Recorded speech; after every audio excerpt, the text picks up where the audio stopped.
अस्सलाम वालेकुम नाज़रीन, मेरा टीवी न्यूज़ में वलीकार आवाया सायरा सुमरो आईना बुलेटिन में मूसा गॾु साथ ईंदो मुबशिर सोलंकी। सब खां पहिरीं हिकु नज़र हेडलाइन ते। मस्जिद नबवी जे इमाम शेख डॉक्टर अली बिन अब्दुल रहमान हज जो ख़ुतबो ॾींदे चयो आहे त ईमान वारो अल्लाह खां ॾिजो ऐं तक़वा अख़्तियार कयो। तक़वा अख़्तियार करण ईमान वारनि जो शान ऐं तौहीद ते अमल ईमान जो हिस्सो आहे।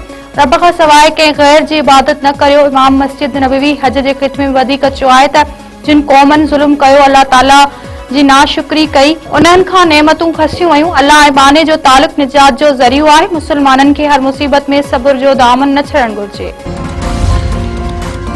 पाकिस्तान ऐं चीन में स्ट्रेटेजिक ताउन खे वधीक मज़बूत बणाइण ते इत्तिफ़ाक़। सी पैक जे आला मयार जी तरक्की, गवादर पोर्ट ऐं इलाइक़ाई राब्तनि खे मर्कज़ बणाइण ते इत्तिफ़ाक़। वज़ीर आज़म शहबाज शरीफ़ जे चीन जे दौरे जो गॾियल पधरनामो जारी। ॿिन्ही मुल्कनि में दिफ़ाई ऐं दहशतगर्दी रोकण में ताउन वधीक वधाइण ते बि इत्तिफ़ाक़। दहशतगर्दी ख़िलाफ़ फिटे मयार जी मुख़ालिफ़ जे अज़म जो इज़हार। पाबंदी मड़ियल तहरीक तालिबान ATAIM समेत दहशतगर्द ग्रुपनि ख़िलाफ़ गॾियल वक़ुफ़। पाकिस्तान, चीन ऐं अफ़गानिस्तान विच में राब्तनि खे हथी वठण ते बि इत्तिफ़ाक़ कयो वियो।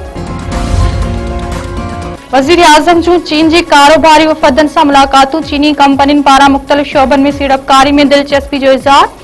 शहबाज शरीफ़ चयो आहे त माशी ताक़त जे हवाले सां चीन जो को बि सानी नाहे। चीन दुनिया लाइ अज़ीम मॉडल बणिजी चुको आहे। बेजिंग में तक़रीब खे ख़िताब कंदे वज़ीर आज़म वधीक चयो आहे त ज़राअत असांजी मईशत जी करंगी जी हडी आहे। हक़ीक़ी माना में ज़रई तब्दीली लाइ तहक़ीक़ी मर्कज़नि खे ॿीहर फ़आल करणो पवंदो।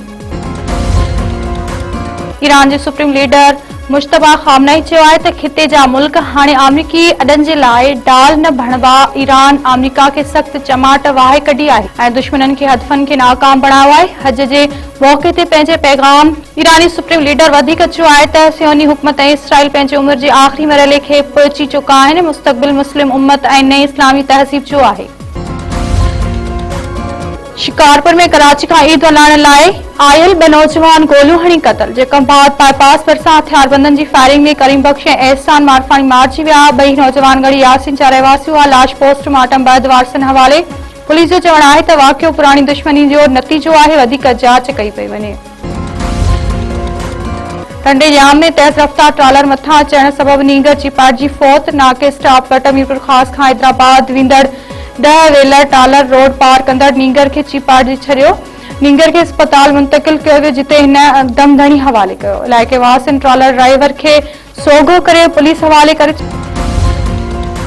बख्शापुर वेझो बंगलानी बिरादरी जे बिंदुरनि में हलंदड़ तकरार तां नौजवान क़तल। महरपुर वटि हथियारबंदनि गोलियूं हणी 30 सालनि जे अहमद बंगलानी खे क़तल करे छॾियो। नओं देरो भरिसां पुराणी तकरार तां नौजवान गोलियूं हणी क़तल। ॻोठ मधा खाखराणी वासी 42 वरियनि जे न्यास खखराणी खे 3 जवाबदारनि गोलियूं हणी क़तल करण बाहि फरार थी विया।